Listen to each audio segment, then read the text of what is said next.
ചർച്ച തന്നെ ഉണ്ടായേക്കാം. പക്ഷേ ലാലേട്ടന്റെ സിനിമയിൽ ഏറ്റവും ഫാൻ ബേസ് ഉള്ള മ്യൂസിക്കൽ ട്രീറ്റ്മെന്റ് ആയിട്ട് ചെയ്ത മൂവി ഏതാന്ന് ചോദിച്ചാൽ അതിന് ഒരേ ഒരു ഉത്തരമേ ഉള്ളൂ, ദേവദൂതൻ. ദേവദൂതന്റെ കഥയ്ക്ക് പിന്നിലെ ഉള്ള എല്ലാ കഥകളും തന്നെ നമ്മൾ മലയാളികൾക്ക് എല്ലാവർക്കും സുപരിചിതമാണ്. രഘുനാഥ് പലേരി എഴുതിയ അതിമനോഹരമായ ചലച്ചിത്രം. സിബി മലയിൽ അത് സ്ക്രീനിൽ എത്തിച്ചു. ചിത്രത്തെ കാലാതീതമാക്കിയത് അതിന്റെ സംഗീതമാണ്. കൈതപ്പുറത്തിന്റെ വരികൾക്ക് ജീവൻ പകർന്നത് സംഗീതത്തിന്റെ രാജാവ് വിദ്യാസാഗറും. കോക്കേഴ്സ് ഫിലിംസിന്റെ ബാനറിൽ സിആർ കോക്കർ നിർമ്മിച്ച ഈ ചിത്രം വീണ്ടും 4K ദൃശ്യ മികവിലും ശബ്ദത്തിലും തിയേറ്ററിലേക്ക് എത്തുമ്പോൾ മഹേശ്വരനെയും അലീനയെയും വിശാൽ കൃഷ്ണമൂർത്തിയെ കാണാനും കേൾക്കാനും ഒരു തലമുറ കാത്തു നിൽക്കുകയാണ്. സോ ഒരിക്കൽ കൂടി ഏറെ സ്നേഹത്തോടെ എല്ലാവരെയും ഞാൻ ഈ ഒരു grand trailer launch and press മീറ്റിലേക്ക് സ്വാഗതം ചെയ്യുകയാണ്. സോ ഓഡിയൻസ് ഒരു ഉഗ്ര കയ്യടി കേൾക്കുവാണെങ്കിൽ നമ്മുടെ ഈ ഒരു ഒഫീഷ്യൽ സെറമണി ഇവിടെ സ്റ്റാർട്ട് ചെയ്യാം. Yes, thank you so much. And എനിക്കറിയാം ഇന്നത്തെ ഒരു ദിവസം നിങ്ങൾ എല്ലാവരും ഇവിടെ എത്തിച്ചേർന്നിരിക്കുന്നത് എന്നെ കാണാനോ എന്റെ ശബ്ദം കേൾക്കാനായിട്ട് ഒന്നുമല്ല. ഇതിന്റെ പിന്നിലും മുന്നിലെല്ലാം പ്രവർത്തിച്ച അണിയറ പ്രവർത്തകരെ കാണാനും അവരുടെ ശബ്ദം കേൾക്കാനുമായിട്ടാണ് എന്ന് എനിക്ക് നല്ലോണം അറിയാം. സോ ഈ സ്റ്റേജ് കുറച്ചുകൂടെ ധന്യമാക്കാൻ, കുറച്ചുകൂടെ കളർഫുൾ ആക്കാനായിട്ട് കുറച്ച് വിശിഷ്ട വ്യക്തികളെയും കൂടെ ഞാൻ ഈ വേദിയിലേക്ക് ഇൻവൈറ്റ് ചെയ്യുകയാണ്. പ്രേക്ഷകരുടെ മനസ്സിൽ എന്നും ഇടം പിടിക്കുന്ന ഒരുപാട് നല്ല സിനിമകൾ നമ്മൾ മലയാളികൾക്ക് സമ്മാനിച്ച ലെജൻഡറി ഡയറക്ടർ സിബി മലയിൽ സാറിനെ ഏറെ ബഹുമാനപൂർവ്വം സ്വാഗതം ചെയ്യുന്നു. നല്ലൊരു കയ്യടി കൊടുക്കാം. Thank you sir. ആമുഖ പ്രഭാഷണത്തിനായി ഞാൻ സിബി മലയിൽ സാറിനെ ഏറെ ബഹുമാനപൂർവ്വം സ്വാഗതം ചെയ്യുന്നു.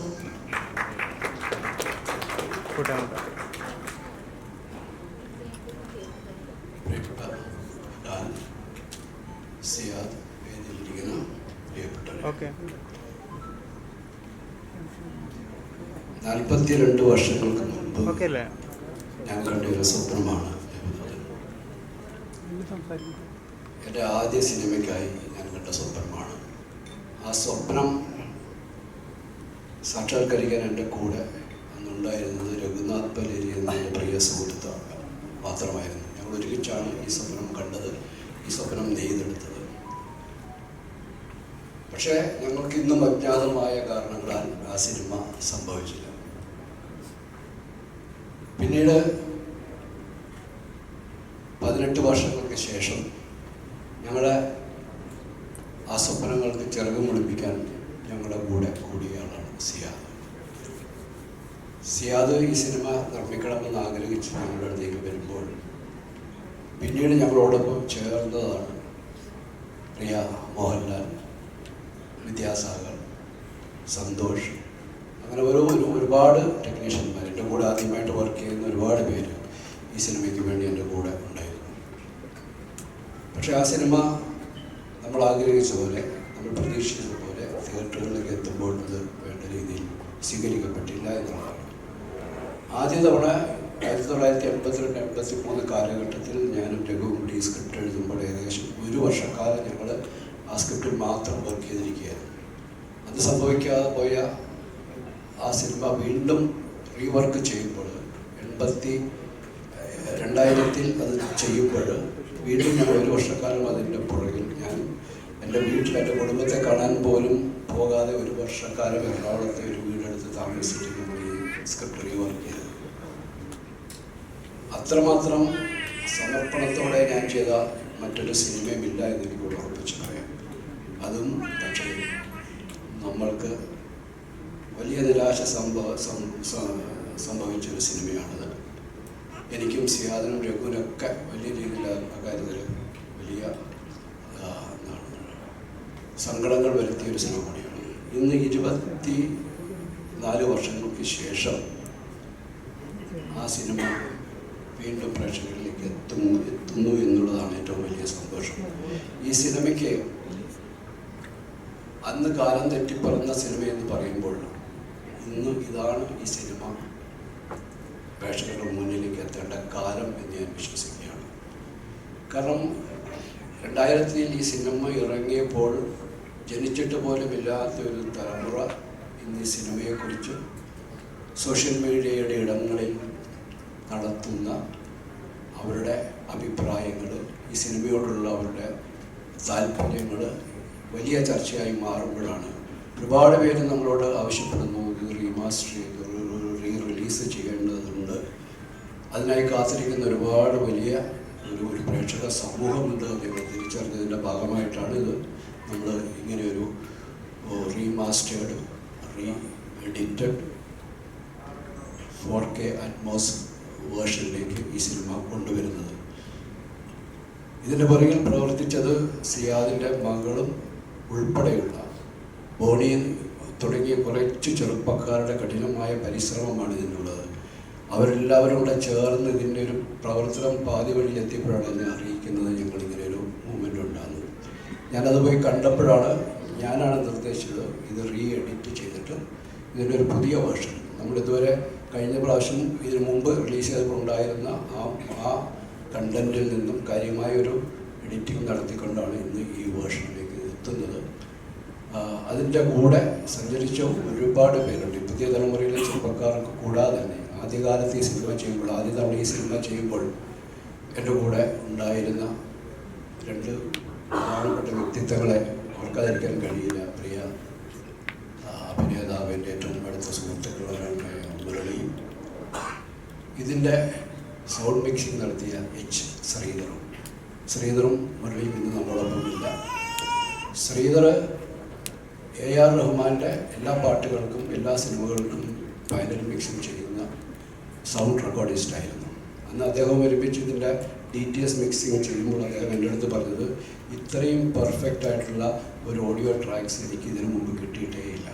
അതുകൊണ്ട് രാവും പകലും ഉറക്കമൊഴിച്ചിരുന്ന് അദ്ദേഹം ഇതിൻ്റെ മിക്സിംഗ് ചെയ്തു. പക്ഷെ നമ്മളുടെ തിയേറ്ററുകളിൽ അന്ന് എല്ലാ വ്യാപകമായിട്ട് DTS സംവിധാനം ഇല്ലാത്തത് കൊണ്ട് എല്ലാ പ്രേക്ഷകർക്കും അതിൻ്റെ പരിപൂർണമായ ഒരു ആസ്വാദന സാഹചര്യം ഇല്ലാതെ പോയി എന്നുള്ളതാണ് സംഭവിച്ച മറ്റൊരു സങ്കടം. ഇന്ന് പക്ഷേ നമ്മൾ 4K അറ്റ്മോസ് വേർഷനിലേക്ക് എത്തുമ്പോൾ നമുക്ക് ധാരാളം തിയേറ്ററുകളുണ്ട്. അതിന് അത്തരം സാങ്കേതിക സാഹചര്യങ്ങളുള്ള ഒരുപാട് തിയേറ്ററുകളുണ്ട്. നമ്മളിതൊരു വൈഡ് റിലീസിലേക്കല്ല പോകുന്നത്. നമ്മൾ ഇത്തരം സാങ്കേതിക സംവിധാനങ്ങളുള്ള തിയേറ്ററുകളിൽ മാത്രമായിരിക്കും ഇത് റിലീസ് ചെയ്യപ്പെടുക. അതോടൊപ്പം തന്നെ എന്നോടൊപ്പം പ്രവർത്തിച്ച മറ്റ് പ്രിയപ്പെട്ട ആൾക്കാരെല്ലാം ഭൂമിയെക്കുറിച്ച് പറഞ്ഞു. ഭൂമിനാഥൻ എൻ്റെ സിനിമയുടെ ഏറ്റവും വലിയ ബലമായിട്ട് എനിക്ക് എപ്പോഴും കൂടെ ഉണ്ടായിരുന്നത് ഭൂമിനാഥനാണ്.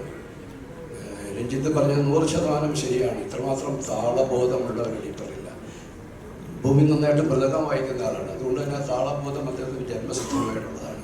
ഒപ്പം സന്തോഷ്, രഘു എല്ലാവരും ഇന്നിവിടെ നമ്മുടെ കൂടെ ഇല്ലാതെ പോയ ഒരാൾ കൂടിയുണ്ട്. അത് ഈ സിനിമയുടെ ഏറ്റവും വലിയ ആത്മാവെന്ന് പറയാവുന്ന ഇതിൻ്റെ സോളെന്ന് പറയാവുന്ന സംഗീതത്തിൻ്റെ പിന്നണിയിൽ അതിന് കാരണക്കാരനായ പ്രിയ വിദ്യാസാഗറാണ്. സാധാരണ നമ്മളൊരു സിനിമയുടെ പൂർത്തീകരണം അതിൻ്റെ തിരക്കഥ പൂർത്തീകരിച്ചിട്ടാണ് സംഗീത സംവിധായകനെ കാണുകയും നമ്മൾ ആ കഥ പറയുകയും സംഗീത പാട്ടുകളുടെ സന്ദർഭങ്ങളൊക്കെ വിവരിച്ചു കൊടുക്കുകയും ചെയ്യാറുള്ളത്. പക്ഷേ ഇതിൻ്റെ സ്ക്രിപ്റ്റിൻ്റെ ഫസ്റ്റ് റൈറ്റിംഗ് കഴിഞ്ഞപ്പോൾ ഞാൻ വിദ്യാസാഗറിനെ വിളിക്കുക. അദ്ദേഹം ഇവിടെ വരികയും ഞങ്ങളോടൊപ്പം ഇരുന്ന് കഥ കേട്ട് കഥാസന്ദർഭങ്ങൾ കേട്ട് അദ്ദേഹത്തിൻ്റെയും കൂടെ ഇൻപുട്സ് എല്ലാം കൂടെ സ്വീകരിച്ചുകൊണ്ടാണ് അതിൻ്റെ സെക്കൻഡ് റൈറ്റിങ്ങിലേക്ക് പോകുന്നത്. ഇത് കമ്പോസ് ചെയ്യാൻ വേണ്ടി അദ്ദേഹം ഇവിടെ വന്നപ്പോൾ ഇവിടെ എറണാകുളത്തൊരു വീട്ടിലാണ് ഞങ്ങൾ താമസിക്കുന്നത്. അന്ന് രാവിലെ ഇവിടെ അദ്ദേഹം എത്തി. എനിക്കന്നും ബോംബെയിലേക്ക് പോകേണ്ട കാര്യമുണ്ടായിരുന്നു. ഞാനും സിയാദും കൂടെ ഈ സിനിമയിലെ അന്ന് ജയപ്രദ ചെയ്ത വേഷത്തിനായിട്ട് ആദ്യമായി നമ്മൾ കണ്ടത് രേഖ എന്ന ഹിന്ദി അഭിനേത്രിയാണ്. അപ്പോൾ അവരുമായിട്ട് അന്നൊരു മീറ്റിംഗ് ഉള്ളത് കൊണ്ട് ഞങ്ങൾക്ക് അന്ന് ഉച്ചയ്ക്ക് ബോംബെയിലേക്ക് പോകേണ്ടതുണ്ട്. വിദ്യാസാഗർ വന്നു കഴിഞ്ഞപ്പോൾ ഞാനൊരു അരമണിക്കൂർ വിദ്യാസാഗർ വേണ്ടിയിരുന്നു സിറ്റുവേഷൻസിനെ കുറിച്ചൊക്കെ നറേറ്റ് ചെയ്ത് ഞാൻ പറഞ്ഞു എനിക്കിങ്ങനെ എയർപോർട്ടിലേക്ക് പോകാൻ സമയമായി. ഞാൻ എൻ്റെ ഡ്രസ്സൊക്കെ പെട്ടിയൊക്കെ പാക്ക് ചെയ്ത് ഞാൻ ഉടനെ തന്നെ പോകുമെന്ന് പറഞ്ഞ് ഞാൻ എൻ്റെ മുറിയിലേക്ക് പോയി നിങ്ങൾ കമ്പോസ് ചെയ്തോളൂ, ഞാൻ നാളെ വരുമ്പോൾ കേൾക്കാമെന്ന് പറഞ്ഞു. ഞാൻ മോളിൽ പോയി എൻ്റെ പെട്ടിയൊക്കെ പാക്ക് ചെയ്ത് ഒരു അരമണിക്കൂറിൽ താഴേക്ക് വരുമ്പോൾ വിദ്യ എൻ്റെ അടുത്ത് പറഞ്ഞു CBG 1 മിനിറ്റ് ഒരു പാട്ട് കൂടെ കേട്ടു, ഒരു ട്യൂണായിട്ടുണ്ടെന്ന് കേട്ടിട്ട് പോയിക്കോളാം. അങ്ങനെ അദ്ദേഹം ഒരു ട്യൂൺ മോളി എന്നെ വല്ലാതെ ആകർഷിച്ചു ആ ട്യൂൺ. അപ്പോൾ തന്നെ തിരുമേനി പറഞ്ഞു ഞാനൊരു 4 വരി എഴുതിയിട്ടുണ്ടെന്ന് പറഞ്ഞു. അങ്ങനെ തിരുമേനിയും വിദ്യാസാഗർ കൂടെ ആദ്യത്തെ കമ്പോസ് ചെയ്ത പാട്ടിൻ്റെ ആദ്യത്തെ 4 വരികൾ പാടി കേൾപ്പിച്ചു. അതാണ് കരടയിൽ നിന്ന് കൈപിടിച്ചായിരുന്ന പാട്ട്. ഒരു നിമിഷ നേരം കൊണ്ട് സൃഷ്ടിക്കുകയാണ്. പിന്നീട് എന്തൊരോ മഹാനുഭാവനം എന്ന് പറയുന്ന പാട്ട് വിദ്യാസാഗർ തന്നെ എൻ്റെ അടുത്ത് പറഞ്ഞത് 1 മാസക്കാലം അദ്ദേഹം അതിൻ്റെ നൊട്ടേഷൻസ് എഴുതുവാൻ വേണ്ടി മാത്രം, അതിൻ്റെ കമ്പോസിഷൻ്റെ ഡീറ്റെയിൽഡ് ആയിട്ടുള്ള അതിൻ്റെ എല്ലാ പണികളും എടുക്കാൻ അദ്ദേഹത്തിന് 1 മാസത്തോളം വേണ്ടു. അതിനുശേഷമാണ് റെക്കോർഡിങ്ങിലേക്ക് പോയത്. അങ്ങനെ സംഗീതത്തിൻ്റെ ഏറ്റവും ഈ സിനിമ സംഗീതത്തിൻ്റെ ആത്മാവ് പൂർണ്ണമായിട്ട് നിറഞ്ഞു നിൽക്കുന്ന ഒരു കഥയാണ്, ഒരു സിനിമയാണിത്. അത് സാധ്യമായത് വിദ്യാസാഗർ എന്ന് പറയുന്ന മാന്ത്രികനായ സംഗീതത്തിലൂടെയാണ്. അതിന് ഏറ്റവും ഉചിതമായ വരികൾ എഴുതുന്ന പ്രിയ തിരുമേനിയാണ്. എല്ലാവരെയും സ്നേഹത്തോടെ ഞാൻ ഈ അവസരത്തിൽ ഓർക്കുകയാണ്. ഒപ്പം ഈ സിനിമയെ ഒരു വലിയ ഒരു പ്രോജക്റ്റാക്കി മാറ്റാൻ കാരണം മോഹൻലാൽ എന്ന് പറയുന്ന മലയാളത്തിൻ്റെ ഏറ്റവും പ്രിയപ്പെട്ട അഭിനേതാവാണ്. അദ്ദേഹത്തിൻ്റെ സാന്നിധ്യം തന്നെയാണ് ഈ സിനിമയുടെ ഏറ്റവും വലിയ ശക്തിയും ബലവുമായി തീർന്നത്. വീണ്ടും ഈ 24 വർഷങ്ങൾക്ക് ശേഷം ഈ പുതിയ വേർഷൻ്റെ ട്രെയിലർ ലോഞ്ചിനായിട്ട് അദ്ദേഹം നമ്മളോടൊപ്പം ഇവിടെ എത്തിയതിൽ അദ്ദേഹത്തോടുള്ള എൻ്റെ സ്നേഹവും നന്ദിയും അറിയിക്കുന്നു. എല്ലാവരെയും ഞാൻ തിയേറ്ററുകളിലേക്ക് ഈ റിലീസ് ചെയ്യുന്ന ദിവസം അത് താമസിയാതെ ഇവിടെ അനൗൺസ് ചെയ്യാൻ വേണ്ടിയിട്ട് എല്ലാവരെയും ഞാൻ തിയേറ്ററുകളിലേക്ക് ക്ഷണിക്കുകയാണ്. നിങ്ങൾക്ക് ഞാൻ ഉറപ്പ് നൽകുന്നു, നിങ്ങൾക്ക് ഇതുവരെ അനുഭവിച്ചിട്ടില്ലാത്ത, മലയാള സിനിമയിൽ നിങ്ങൾ ഇതുവരെ അനുഭവിച്ചിട്ടില്ലാത്ത ഒരു ദൃശ്യ ശ്രാവ്യ അനുഭവമായിരിക്കും ദേവദൂതൻ ഈ remastered re edited new version. എല്ലാവർക്കും എൻ്റെ സ്നേഹം നന്ദി.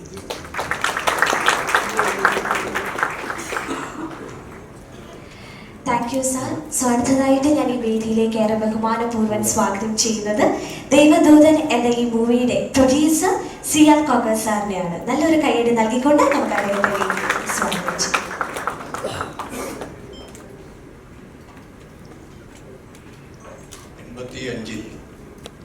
Thank you sir. ദേവദൂതൻ മൂവിയുടെ ഗാനരചയിതാവ് കൈതപ്പുറം ദാമോദരൻ നമ്പൂതിരിയെ ബഹുമാനപൂർവ്വം സ്വാഗതം ചെയ്യുന്നു.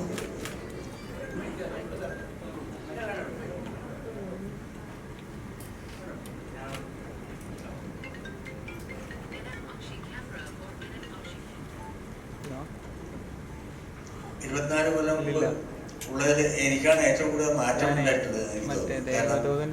അന്ന് എൻ്റെ ഈ ഇടതുവശം മുഴുവൻ വർക്ക് ചെയ്യായിരുന്നു, ഇന്നത് വർക്ക് ചെയ്യില്ല. പക്ഷെ ഞാൻ എന്നെ ഭയപ്പെടുന്നില്ല. ഇതുപോലെ ഞാനും പുതിയ ഒരാളായിട്ടാണ് വരുന്നത്. ദേവദൂതൻ പുതുതായിട്ട് വരുന്നത് പോലെ ഞാനും പുതിയതായിട്ട് വരുന്നു. എനിക്ക് നല്ല ഉറപ്പുണ്ട്.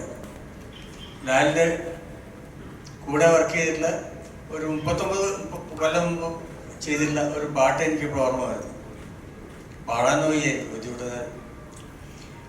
മഴനീർത്തുള്ളിയെ മുത്തായി മാറ്റും നൻമണിച്ചിപ്പിയെ പോലെ, നൻമണിച്ചിപ്പിയെ പോലെ, നറുനെയ് വിളക്കിനെ താരകമാക്കും സാമഗാനങ്ങളെ പോലെ, സാമഗാനങ്ങളെ പോലെ. പാട്ട് ശരിക്ക് അന്ന് ചെയ്തിട്ട പടം ഒരു മഴനീർത്തുള്ളിയായിരുന്നു. പക്ഷെ ആ മഴനീർത്തുള്ളി കാലത്തിൻ്റെ ചിപ്പിക്കകത്ത് ഇരിക്കുകയും അത് മുത്തായി മാറുകയും ചെയ്തിട്ടാണ് ഇന്ന് 24 വർഷങ്ങൾക്ക് ശേഷം വരുന്നത്. അതുകൊണ്ട് അന്നത്തെ മഴത്തുള്ളിയല്ല ഇന്നത്തെ മുത്ത്. അതിനേക്കാൾ എത്രയോ വില പിടിച്ചതാണ് മുത്ത്. തീർച്ചയായിട്ടും ഇത് സിബിയുടെയും പിന്നെ ഇവരുടെ ഞങ്ങളുടെ എല്ലാവരുടെയും പരിശ്രമം കൊണ്ട് ഉണ്ടായിട്ടുള്ള ഈ സൃഷ്ടി കൂടുതൽ കുട്ടികളുടെ പുതിയ തലമുറയിലേക്ക് പടരട്ടെ എന്ന് ഞാൻ ആശംസിക്കുന്നു. എൻ്റെ പാട്ടുകളിൽ നിന്ന് ധാരാളം കേൾക്കട്ടെ എന്ന് ഞാൻ ആശംസിക്കുന്നു. പിന്നെ ഒരു കാര്യം, പല കാര്യങ്ങളും എനിക്കിപ്പോൾ പുതിയതായിട്ട് തോന്നുന്നുണ്ട്. ഞാൻ താഴത്തുനിന്ന് സിബിയുടെ കുടുംബത്തിനെ കണ്ടപ്പോൾ ഞാൻ പെട്ടെന്ന് ഓർക്കുന്നത് ആലുവയിലെ പള്ളിയിൽ വെച്ച് സിബിയുടെ മാരേജാണ്. ഇതുപോലെ ഓരോരാൾക്കും ഇപ്പോൾ നമ്മുടെ അദ്ദേഹത്തിനെ കാണുമ്പോൾ ചിപ്പിയാണ് എനിക്ക് ഓർമ്മ. ചിപ്പി എൻ്റെ പടങ്ങൾ 2 പടങ്ങളിലാണ് ഞാൻ വർക്ക് ചെയ്തിട്ടുള്ള പടത്തിൽ വർക്ക് ചെയ്തിട്ടുള്ളത്, രഞ്ജിത്തിന്. അന്ന് രഞ്ജിത്തിന്റെ കുടുംബമായിട്ട് വരുന്നത് നമുക്ക് അറിയില്ലല്ലോ. അന്ന് കല്യാണത്തിന് പോലും എനിക്ക് പോകാൻ പറ്റിയില്ല. അതൊക്കെ എനിക്ക് ചിപ്പിയോട് പറയണം. കാരണം അതിലും കുട്ടികളൊക്കെ വലുതായി. പക്ഷെ ഇപ്പോഴും എനിക്ക് ഇതൊക്കെ വളരെ ചെറുതായിട്ട് തോന്നുന്നു. ലാലിനെ ഞാൻ കാണുന്നത് വെച്ചാൽ, ഞാൻ തിരുവനന്തപുരത്തെ അമ്പലത്തിൽ ശാന്തിയുടെ കാലത്ത് നെടുമുടി വേണുവിൻ്റെ കൂടെ ഞങ്ങൾ ഒരുമിച്ച് താമസിക്കുന്ന കാലത്ത് അന്ന് കണ്ടിട്ടുള്ള ലാലാണ് ഞാൻ ഇപ്പോഴും കാണുന്നത്. ഈ കാലം അദ്ദേഹത്തിന് ബാധിച്ചിട്ടില്ല. അത് ഏറ്റവും വലിയ കാര്യമാണ്. അത് ഈ പറഞ്ഞ പോലെ ഒരു മഴത്തുള്ളി മുത്തായി മാറിയതാണ്, അല്ലാതെ അത് വെറുതെ പാഴായി പോയിട്ടില്ല. ആ മുത്തിനെ ആണ് നമ്മൾ കാണുന്നത്, എപ്പോഴും കാണുന്നത്. ഇത് ഒരു 10 കൊല്ലം മുമ്പ് ആലപ്പുഴയിലുള്ള ഒരു ഷേണായി എന്ന് പറഞ്ഞ ഒരു സുഹൃത്ത്, പാട്ടിൻ്റെ ഭയങ്കര ഭ്രമമാണ്. അതാണ് എന്നോട് വിളിക്കാൻ കാരണം. അന്ന് എന്നോട് പറഞ്ഞു, ഈ ദേവദൂതൻ എന്ന് പറഞ്ഞ പടം ശരിക്കും ആൾക്കാർ കണ്ടിട്ടില്ല, അത് കാണിക്കണമായിരുന്നു, നമുക്ക് CB സാറിനോട് പറയണം എന്നൊക്കെ പറഞ്ഞു. ഞാൻ പറയാമെന്ന് പറഞ്ഞു. ഞാൻ CBയോട് പറയുകയും ചെയ്തു. പക്ഷെ അന്ന് CBക്ക് ഇത്ര ഒരു മൂഡ് വന്നിട്ടില്ല. തീർച്ചയായിട്ടും ആ ഒരു 10 കൊല്ലം മുമ്പ് ഷേണായി ആഗ്രഹിച്ച സംഭവം എനിക്ക് ഷേണായി വിളിച്ച് പറയണമെന്ന് മന്നപ്പുറം ഓർമ്മയില്ല.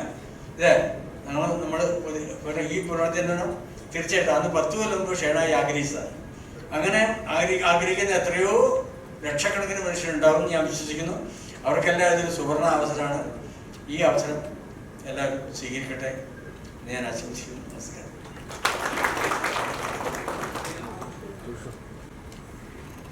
Thank you sir. സോ അടുത്തതായിട്ട് ഞാൻ ഈ വേദിയിലേക്ക് സ്വാഗതം ചെയ്യുന്നു A very talented actor Vineeth Kumar.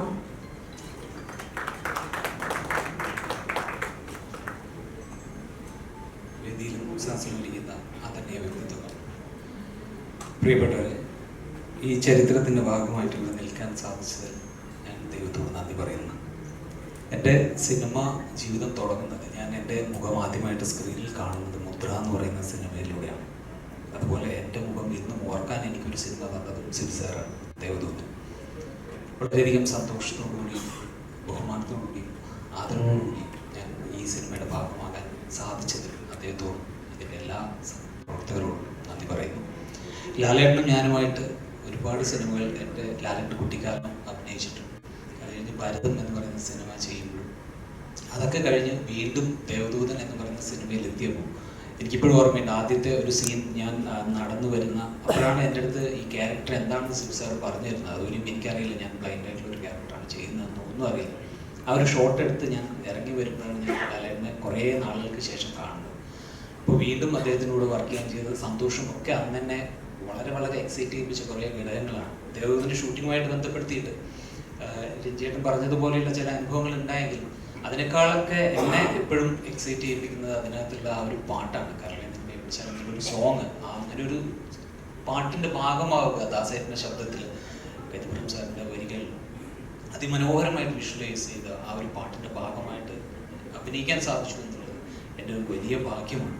അതുപോലെ എനിക്ക് എൻ്റെ ഒരു അനുഭവം, വളരെ രസകരമായിട്ടുള്ളൊരു അനുഭവം, എനിക്ക് ഇഷ്ടമുള്ളൊരു കാര്യം, ആ സിനിമയുമായി ബന്ധപ്പെട്ടൊരു കാര്യം ഇനി വീണ്ടും കാണുമ്പോൾ നിങ്ങൾ തിയേറ്ററിൽ നിന്ന് ശ്രദ്ധിക്കാൻ വേണ്ടി ഞാൻ പറയുന്നു.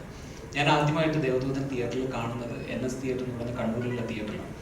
അപ്പം അന്ന് എൻ്റെ മുഖം സ്ക്രീനിൽ കണ്ടപ്പോഴോ അല്ലെങ്കിൽ അതിനകത്തുള്ള മറ്റ് സീനുകൾ കണ്ടപ്പോഴോ അല്ല ഞാൻ ഏറ്റവും എക്സൈറ്റഡ് ആയത്. അതിനകത്ത് ഏറ്റവും എക്സൈറ്റഡ് ആയത് എൻ ജീവൻ എന്ന് പറയുന്നൊരു സോങ് ഉണ്ട്, നിങ്ങൾ കേട്ടൊരു സോങ്ങാണ്. അതിനകത്ത് കരളേന്ന് കേൾപ്പിച്ചാൽ സോങ്ങിൻ്റെ ഒരു ഹമ്മിങ് വരും. അത് സറൗണ്ടിലേക്ക് അന്ന് മിക്സ് ചെയ്ത്, ഇപ്പോൾ ശ്രീ സാർ പേര് പറഞ്ഞല്ലോ, അദ്ദേഹം അതിഗംഭീരമായിട്ടാണ് ആ ഒരു മൊമെൻറ്റിൽ ഞാൻ ശരിക്കും അന്ന് എക്സൈറ്റഡ് ആയിട്ടുള്ള ഗൂസ് ബംസ് വന്നൊരു മൊമെൻ്റാണ്. അത് വീണ്ടും തിയേറ്ററിൽ 4K വരുമ്പോൾ അറ്റ്മോസിൽ മിക്സ് ചെയ്ത് കേൾക്കാൻ ഞാൻ ആഗ്രഹിക്കുന്നുണ്ട്. അപ്പോൾ ഈ സിനിമയുടെ റിലീസ് ഒരുപക്ഷെ ആദ്യമായിട്ടായിരിക്കും, ഇപ്പോൾ ഇവിടെ സൂചിപ്പിച്ചതുപോലെ തിയേറ്ററിൽ ആദ്യം ഇറങ്ങിയപ്പോൾ വിജയിക്കാതെ പോയൊരു സിനിമ, സാമ്പത്തികമായിട്ട് വിജയിക്കാതെ പോയ സിനിമയുടെ വിജയം എപ്പോഴും സാമ്പത്തികമായിട്ട് തന്നെ ആയിരിക്കണമെന്നില്ല എന്നുള്ളൊരു തെളിവാണ് ദേവദൂതൻ. കാരണം അത് പ്രേക്ഷകരുടെ മനസ്സിലാണ് വിജയിക്കുന്നത്. ആ വിജയത്തിൻ്റെ ഭാഗമായി ഇവിടെ നിൽക്കുന്നു എന്നുള്ളത് ഒരിക്കൽ കൂടി നന്ദി രേഖപ്പെടുത്തിക്കൊണ്ട് എല്ലാവരും തിയേറ്ററിൽ വന്ന് ഈ സിനിമ കാണണമെന്ന് പറയുന്നു. Thank you so much.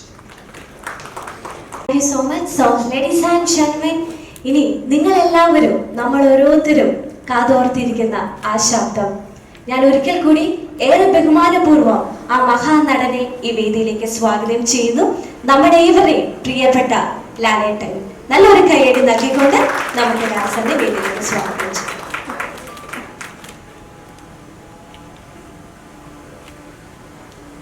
എല്ലാവർക്കും നമസ്കാരം. വളരെയധികം സന്തോഷം തോന്നുന്ന നിമിഷങ്ങൾ. ഏറ്റവും ശരിയാക്കേണ്ട ഞാൻ ചോദിക്കേണ്ടത് വളരെയധികം ഭാഗ്യം വേണ്ട ഒരു കാര്യം എന്ന് പറയുന്നത് ഈ സിനിമ ഫിലിമിലാണ് ഷൂട്ട് ചെയ്തിരിക്കുന്നത്. ഞാൻ ചോദിച്ചത് എങ്ങനെ കിട്ടി? കാര്യം ഇത് 24 വർഷം കഴിയുമ്പോഴത്തേക്കും ഇങ്ങനൊരു സിനിമ ചിലപ്പോൾ ലാബിൽ നിന്നൊക്കെ നഷ്ടപ്പെട്ടു പോകാം. പക്ഷെ അതാണ് ഭാഗ്യം എന്ന് പറയുന്നത്. ആ സിനിമയുടെ പ്രിന്റ് പ്രസാദനുണ്ടായിരുന്നു. ഒരുപാട് സിനിമകളുടെ പ്രിന്റുകളില്ല, അതെല്ലാം നഷ്ടപ്പെട്ടു പോകും. ഇതൊന്നും പ്രോപ്പറായിട്ട് പ്രിസർവ് ചെയ്തില്ല. അപ്പം അതിൽ നിന്ന് തന്നെ ഈ സിനിമയ്ക്ക് എന്തോ ഒരു ഭാഗ്യമുണ്ടെന്ന് ഞാൻ വിശ്വസിക്കുന്നു. ഇതിൽ പറയുന്നത് ആർക്കോ ആരോടോ എന്തോ പറയാനുണ്ട്. പക്ഷെ ഇപ്പം ഞങ്ങൾ മനസ്സിലാക്കുന്നു ഞങ്ങൾക്ക് നിങ്ങളോട് എന്തോ പറയാനുണ്ട്. ഈ സിനിമ അത്രയും എനിക്ക് ഏറ്റവും ഇഷ്ടപ്പെട്ടൊരു സിനിമകളിലൊന്നാണ്. ആസ് ആൻ ആക്ടർ ഇപ്പോഴും ഞാൻ ഇടയ്ക്കിരുന്ന് ഇതിൻ്റെ സിനിമകളിലെ പാട്ടുകൾ കാണാറുണ്ട്. എന്തൊരു മഹാനുഭാവങ്ങളായിരുന്നു മറ്റു പാട്ടുകളൊക്കെ ഞാൻ കാണാറുണ്ട്. ഇതിൽ എൻ്റെ കൂടെ അഭിനയിച്ചിരിക്കുന്ന ആൾക്കാരെ ഞാനിപ്പോൾ ഓർക്കുകയാണ്. ജയപ്രദ, വിജയലക്ഷ്മി, മുരളിച്ചേട്ടൻ, ഒരുപാട് പേര്, അവരെയൊക്കെ ഞാൻ ഓർക്കുന്നു.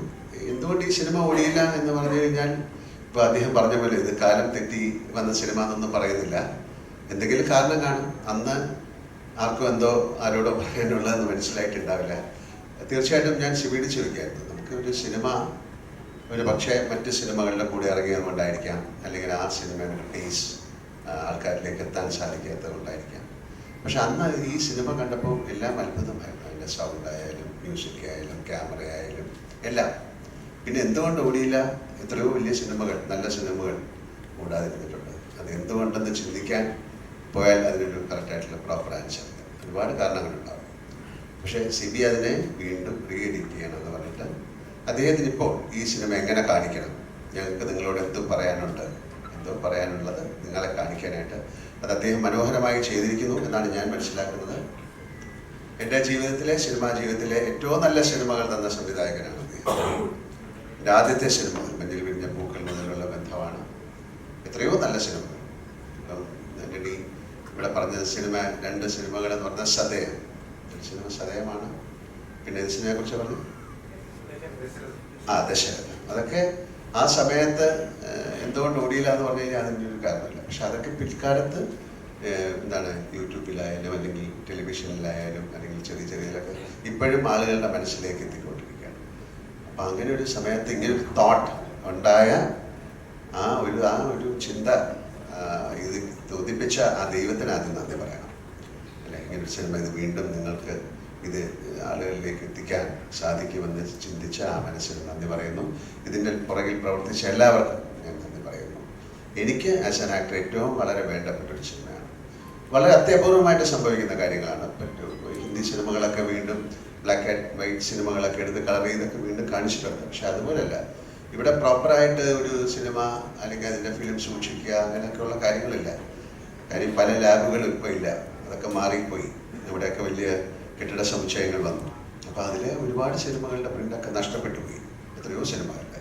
പക്ഷേ ഇത് അവിടെ ഇരുന്നത് വീണ്ടും ഈ സിനിമ കേരളത്തിലെ പ്രേക്ഷകർ അല്ലെങ്കിൽ ലോകത്തിലുള്ള മലയാളികൾ കാണണം, അല്ലെങ്കിൽ മറ്റു ഭാഷയിലുള്ള ആൾക്കാർ കാണണം എന്നുള്ള അതിൻ്റെ അകത്തുള്ളൊരു ആഗ്രഹം ഈ സിനിമയ്ക്കുണ്ടെന്ന് ഞാൻ വിശ്വസിക്കുന്നു. അപ്പോൾ സിയാർക്കയുടെയും എൻ്റെയും അല്ലെങ്കിൽ സിബിയുടെയും ഇവിടെ ഇരിക്കുന്ന എല്ലാവരുടെയും, ഇതിൽ പ്രവർത്തിച്ച എല്ലാവരുടെയും ഒരു ആഗ്രഹവും സ്നേഹവും ആ സിനിമയിൽ ഉണ്ടായിരുന്നത് കൊണ്ടാണ് അത് വീണ്ടും നിങ്ങളുടെ മുന്നിലേക്ക് എത്തുന്നത്. ആ സിനിമയ്ക്ക് എല്ലാ ഭാവുകങ്ങളും ഞാൻ നേരുന്നു. ഞാനും അതിൻ്റെ ഒരു ഭാഗമാണ്. എന്നാലും എല്ലാവിധ ഭാവുകങ്ങളും ആ സിനിമയ്ക്ക് ഉണ്ടാകട്ടെ. നല്ല നല്ല സിനിമകൾ ഉണ്ടാകട്ടെ. അത്തരം സിനിമകൾ കാണാൻ നല്ല പ്രേക്ഷകരുണ്ടാകട്ടെ. ആ സിനിമകളിലൊക്കെ അഭിനയിക്കാൻ ഞങ്ങൾക്കും ഭാഗ്യമുണ്ടാകട്ടെ. Thank you very much.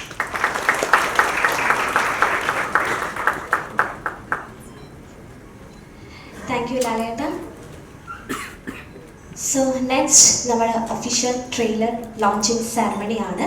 So I request എല്ലാ ഗസ്റ്റുകൾക്കും നിങ്ങൾക്ക് താഴെയുള്ള സീറ്റുകളിലേക്ക് ഇരിക്കാം.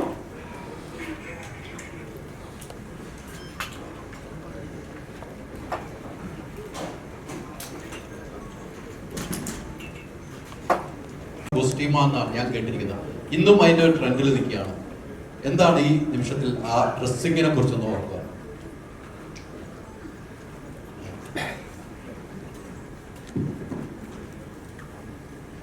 ഡ്രസ്സിങ്ങിനെ കുറിച്ച് ഇപ്പോൾ ഓർക്കാനുണ്ടായില്ല. ഞാൻ സിനിമയ്ക്ക് വേണ്ട രീതിയിൽ ആ ഡ്രസ്സുകൾ ഉണ്ടാക്കി എന്നുള്ളതാണ്. പലപ്പോഴും അങ്ങനെ സംഭവിക്കാറില്ല. ഇത് ശരിക്കും ഒരു കളർ പാലറ്റ് ഉണ്ടാക്കി, അല്ലേ, ഒരു കളർ സ്കീം ഉണ്ടാക്കി, അങ്ങനെ ആ സിനിമ നമ്മൾ കാണാൻ യോഗ്യത രീതിയിലുള്ള ഡ്രസ്സിങ്ങുകളാണ് അതിൻ്റെ കളറൊക്കെ ഉണ്ടാക്കി കൊടുക്കുന്നത്. സാധാരണ പല സിനിമകളിലും അങ്ങനെ സംഭവിക്കാറില്ല. എന്തെങ്കിലും ഡ്രസ്സുകൾ ഇടാം, ഇതിനു മുമ്പ് ഒരു കളർ ഒരു സ്കീമൊക്കെ ഉണ്ടാക്കി അത്തരത്തിലുള്ള ഡ്രസ്സുകളാക്കി. അതുകൊണ്ട് തന്നെ ആ സിനിമ ഇപ്പോൾ കാണുമ്പോഴും നമുക്ക് അറിഞ്ഞോ അറിയാതെയോ വളരെ സന്തോഷം തോന്നും. അതിന് തീർച്ചയായിട്ടും അന്ന് അത്തരത്തിൽ ഒരു എഫേർട്ട് എടുത്ത എല്ലാവരെയും ഈ അവസരത്തിൽ ഒരു താങ്ക്സ് പറയും. കാര്യം ഇത് രണ്ടാമത് 24 വർഷം കഴിഞ്ഞ് വരാൻ പോകുന്നതൊന്നും അന്ന് ധാരണയില്ലല്ലോ. അപ്പം കാണാൻ നന്നായിരിക്കണം എന്ന് പറഞ്ഞ് ചെയ്തത് ഇപ്പോഴും കാണാൻ നന്നായിരിക്കണം. ഇതൊരു ഭാഗ്യമായിട്ട്. ഇനി ലാലേട്ടൻ ഇത്ര മനസ്സിൽ ഇപ്പൊ ദേവദൂതം സ്ഫടികം നേരത്തെ വന്നു, ഇപ്പൊ ദേവദൂതം വരും. ഇനി ലാലേട്ടന്റെ മനസ്സിൽ നേരത്തെ റിലീസ് ചെയ്ത സിനിമയിൽ ഏതാണ് വരണമെന്ന് മനസ്സിലുള്ളവർ?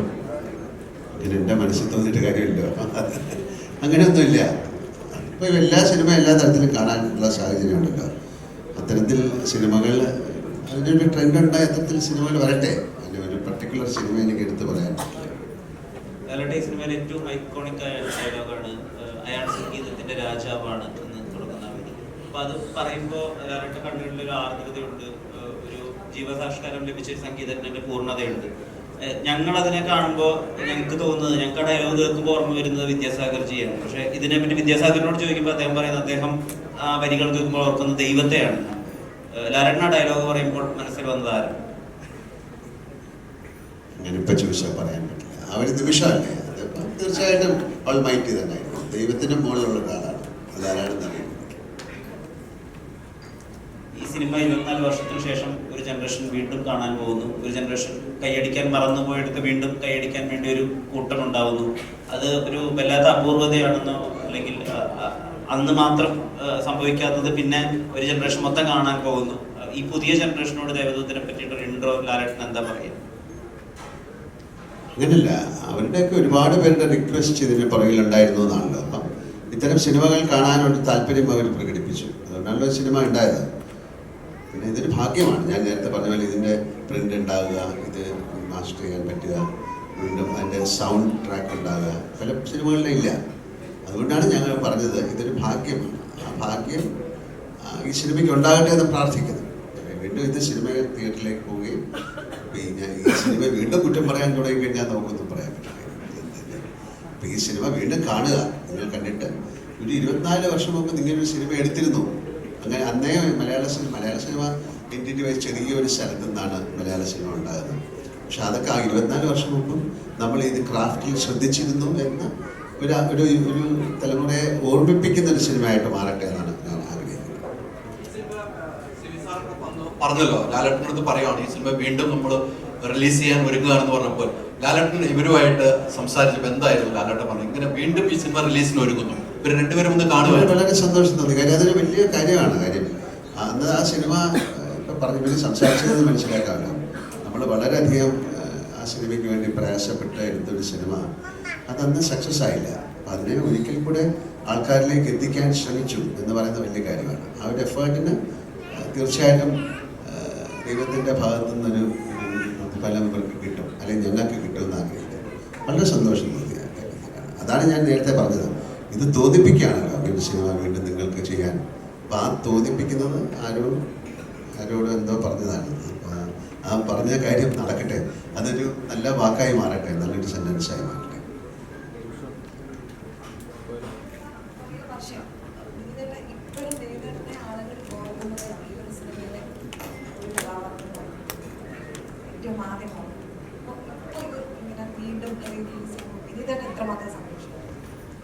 നേരത്തെ ഞാൻ സംസാരിച്ച പോലെ തന്നെയാണ് ഇത് നമ്മളൊരു ചരിത്രത്തിൻ്റെ ഭാഗമായി വരിക എന്നുള്ളത് ഒരു നിയോഗം കൂടിയാണ്. അപ്പോൾ ആ നിയോഗം ഞാൻ പറഞ്ഞില്ല, എന്നെ ഈ ക്യാരക്ടർ ചെയ്യാൻ വേണ്ടി സെൻസാർ വിളിക്കുന്ന സമയത്ത് എനിക്കറിയില്ലായിരുന്നു. രഞ്ജിത്തായിട്ട് എന്നെ വിളിച്ചിട്ട് ഊട്ടിയിലേക്ക് വരണമെന്ന് പറയുമ്പോൾ എനിക്കറിയില്ലായിരുന്നു ഞാൻ എന്താ ചെയ്യാൻ പോകുന്നത്. തിയേറ്ററിലെത്തിയപ്പോഴാണ് എൻ്റെ ക്യാരക്ടർ എന്താണെന്നും അത് എത്രമാത്രം വിലപ്പെട്ടതാണെന്ന് പിന്നീടാണ്, ഇപ്പോഴാണ് എനിക്ക് അതിൻ്റെ നമ്മൾ പറയില്ല ചില കനികൾക്കൊപ്പം പറഞ്ഞതുപോലെ ചില മുത്തുകൾ കാലം കൊണ്ട് നമുക്ക് തിരിച്ചറിയാൻ പറ്റുന്നില്ല. അങ്ങനെ കിട്ടിയൊരു മുത്താണ്. അത് വളരെ സന്തോഷമുണ്ട്. ഇപ്പം ഞാൻ അതിന് കാണാൻ പോകുമ്പോൾ എൻ്റെ മക്കളും ഉണ്ടാവും എൻ്റെ കൂടെ തിയേറ്ററിൽ. അത് വളരെ സന്തോഷമുള്ള കാര്യമാണ്. ഈ ഈ കോക്കേഴ്സ് സിനിമയുമായിട്ട് 3-4 സിനിമകൾ ചെയ്തു. ഇനിയുള്ളൊരു യാത്ര ഇപ്പം വീണ്ടും അദ്ദേഹത്തിൻ്റെ തലമുറ മകളായിട്ടാണ് ഈ പ്രൊജക്റ്റുമായിട്ട് വരുന്നത്. അപ്പോൾ ഇനി ഇവരുമായിട്ട് ഒരു കൈകോർക്കാൻ ഒരു ഭാഗ്യമുണ്ടാകുമെന്ന് ഞങ്ങളുടെ പ്രതീക്ഷിക്കും. സിയാദക്കായി ലാലേട്ടനൊക്കെ ഒരുമിച്ച്. ആ വാക്ക് തന്നെയാണ്, അതിൻ്റെ ഭാഗ്യം എനിക്ക് ഉണ്ടാകട്ടെ. സിബി സാർ, ഈ സിനിമയുടെ ഒരു കഥ പറയുന്ന നേരത്ത് ഇത് വിശാൽ കൃഷ്ണമൂർത്തി പറയുന്ന ഒരു കഥയാണെങ്കിൽ വിശാൽ കൃഷ്ണമൂർത്തിയുടെ മാത്രം കഥയല്ല. ഇതിലെ പ്രണയം വിശാലിന്റെ അല്ല. വിശാൽ 2 പേർക്കിടയിലെ പ്രണയത്തിന്റെ പാലമായി മാറുന്നേ ഉള്ളൂ. അപ്പം അതിലേക്കൊരു അന്നും ലാലേട്ടൻ 2000-കളിൽ ഒരു വലിയ അമാനുഷികനായ സൂപ്പർ സ്റ്റാർ ആയി നിലനിൽക്കുന്ന സമയത്ത് ഇതിലേക്ക് വരാനുള്ള താല്പര്യം പ്രകടിപ്പിക്കുക, അല്ലെങ്കിൽ ഇതിന്റെ ഭാഗമാവുക, ആ ചോയ്സിനെ സിബി സാർ എങ്ങനെയാണ് മനസ്സിലാക്കുന്നത്? വളരെ യാദൃശ്ചികമായിട്ടാണ് നമ്മൾ ഇത് എഴുതുമ്പോഴൊന്നും മോഹൻലാൽ നമ്മളുടെ ഉള്ളിലില്ല. നമ്മളൊരു ആദ്യം എഴുതുമ്പോൾ ഒരു 7 വയസ്സുകാരൻ കുട്ടിയായിരുന്നു ഇതിൻ്റെ പ്രോട്ടഗണിസ്റ്റ്. അതിനുശേഷം ഒരു ക്യാമ്പസ് പശ്ചാത്തലത്തിലേക്ക് ഇങ്ങനെ കൊണ്ടുവന്നു. പിന്നീട് യാദൃശ്ചികമായിട്ട് ലാലി കഥ കേൾക്കുകയും ലാല് ആ കഥ ഇഷ്ടപ്പെടുകയും അതിൻ്റെ ഭാഗമാകാൻ ആഗ്രഹിക്കുകയും ചെയ്തു. അപ്പോൾ അതിന് തക്ക മാറ്റങ്ങൾ അതിലേക്ക് വരുത്തേണ്ടി വന്നു. അങ്ങനെയാണ് ഇതിൻ്റെ ഭാഗമാകുന്നത്. പക്ഷേ ലാല് വരുന്നത് കൂടി ഈ സിനിമയ്ക്ക് വേറൊരു ലെവലിലേക്ക് ഇതിനൊരു എന്താണ് മാനം ഉണ്ടാവുകയാണ്. ഒരു വലിയ ലെവലിലേക്ക് ഈ സിനിമ മാറുകയുണ്ടായി. അതുകൊണ്ട് തന്നെയാണ് ഈ സിനിമ വീണ്ടും നമുക്ക് റിലീസ് ചെയ്യാൻ സാധിക്കുന്നത്. കാരണം അന്ന് ഒരു സാധാരണ ഒരു ന്യൂകമറ വെച്ചിട്ടാണ് ചെയ്യുന്നതെങ്കിൽ ഇന്ന് രണ്ടാമതൊരു റിലീസിനൊന്നും പ്രസക്തി ഉണ്ടാകുമായിരുന്നില്ല. ഇന്ന് മോഹൻലാൽ എന്ന് പറയുന്ന ഒരു സൂപ്പർ താരം ഇതിൻ്റെ ഭാഗമായി ഉള്ളത് കൊണ്ടാണ് ഈ റീ റിലീസിൻ്റെ പ്രസക്തി തന്നെ സംഭവിക്കുന്നത്. ഈ മഞ്ഞൾ പെരിഞ്ഞ പൂക്കളുടെ ഓഡിഷന് 2 മാർക്ക് കൊടുത്ത നടൻ പിന്നീട് 2 ദേശീയ അവാർഡ് വാങ്ങിക്കുക, ദേവദൂതനെ പോലെ കാലത്തിന് അതിജീവിച്ചൊരു സിനിമയിൽ നായകനാവുക, ആ നിയോഗത്തെ എങ്ങനെയാണ് മനസ്സിലാക്കുന്നത്? അന്ന് കൊടുത്ത 2 മാർക്കിൽ 2 നാഷണൽ അവാർഡ് കൊടുത്തിട്ടുണ്ട്. ഇപ്പം ഞാൻ ആഗ്രഹിക്കുന്നുണ്ട് അത് കുറച്ചുകൂടെ കിട്ടിയിരുന്നെങ്കിൽ 2-3 തവണ എനിക്ക് കിട്ടുമായിരുന്നു. അതിന്റെ പാട്ടിലെ ഏറ്റവും ഹിറ്റ് ആ കീബോർഡിൽ നിന്ന് ഒരു ചേഞ്ചിങ് വരുന്നുണ്ട്.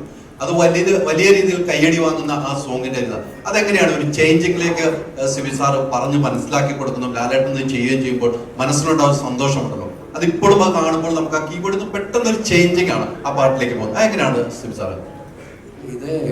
ഇതൊക്കെ സംഭവിക്കുകയാണ്. നമ്മൾ ഒരു എന്താണ് ലാലെപ്പോഴും പറയാനുള്ളൊരു വാക്കാണ്, നല്ല സിനിമകൾ എപ്പോഴും സംഭവിക്കുകയാണ്. ഒന്നും വലിയ പ്ലാൻ ഇപ്പം നേരത്തെ ഭരതത്തിൻ്റെ കഥ പറഞ്ഞു. ഭരതമൊക്കെ സംഭവിച്ച സിനിമകളാണ്, മുൻകൂട്ടി പ്ലാൻ ചെയ്തുണ്ടായ സിനിമകളൊന്നുമില്ല, അപ്പോൾ സംഭവിച്ച സിനിമകളാണ്. അതുപോലെ മോഹൻലാലിനെ പോലെ ഒരു ആക്ടർക്ക് നമ്മൾക്ക് അങ്ങനെ വലിയ കൈപിടിച്ചു നടത്തി അഭിനയിപ്പിക്കേണ്ട കാര്യമൊന്നുമില്ല. നമ്മളൊരു കാര്യം പറഞ്ഞു കൊടുത്താൽ അതിനെ മനസ്സിലാക്കാനും അതിനെ ഉൾക്കൊണ്ടുകൊണ്ട് അതിനെ നമ്മൾ ആഗ്രഹിക്കുന്നതിലും വലുതായിട്ട് നമുക്ക് തിരിച്ചു നൽകാൻ കഴിവുള്ളൊരു ആക്ടറുടെ മുമ്പിൽ അത്തരത്തിൽ മൈന്യൂട്ടായിട്ട് കാര്യങ്ങളൊന്നും നമ്മളത് പറഞ്ഞ് പഠിപ്പിക്കേണ്ട കാര്യമില്ല. ഒരു ഈസ് എ ബോൺ ആക്ടർ. 24 വർഷം മുമ്പ് ഒരു ഡിസംബർ മാസത്തിലാണ് ഈ സിനിമ റിലീസ് ചെയ്യുന്നത്. ആ 24 വർഷത്തിൽ അന്നുണ്ടായ ഏതെങ്കിലും ഒരു സംഭവം ഓർത്തെടുക്കുകയാണ് ലാലേട്ടനും സിയാദക്കായി നിങ്ങൾ 3 പേരും എനിക്ക് എന്തെങ്കിലും രസകരമായ ഒരു മുഹൂർത്തം ഓർത്തെടുക്കാൻ കഴിയുമോ? ഒന്നില്ല, ഒരുപാടുണ്ട്. അപ്പോൾ എല്ലാം കൂടി ഇപ്പം പറയാൻ സമയമില്ലല്ലോ. ഓർമ്മ മതി. ഞങ്ങളുടെ എല്ലാ ഒന്നിച്ചുള്ള എല്ലാ സഹവാസങ്ങളും ഒരുപാട് രസകരമാണ്, ഒരുപാട് ഓർമ്മിക്കാനുള്ളതാണ്, ഒരുപാട് ആസ്വദിച്ചിട്ടുള്ളതുമാണ്. അപ്പം എല്ലാം കൂടെ പങ്കുവെക്കാൻ അതിൽ നിന്ന് മാത്രം വേർതിരിച്ചെടുക്കാനൊന്നും പെട്ടെന്ന് കഴിയില്ല.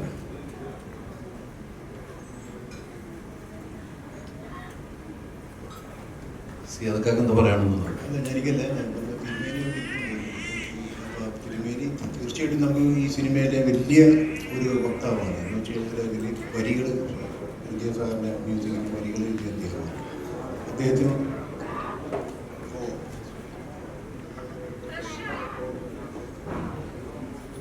കഴിഞ്ഞില്ല. So thank you so much. Thank U.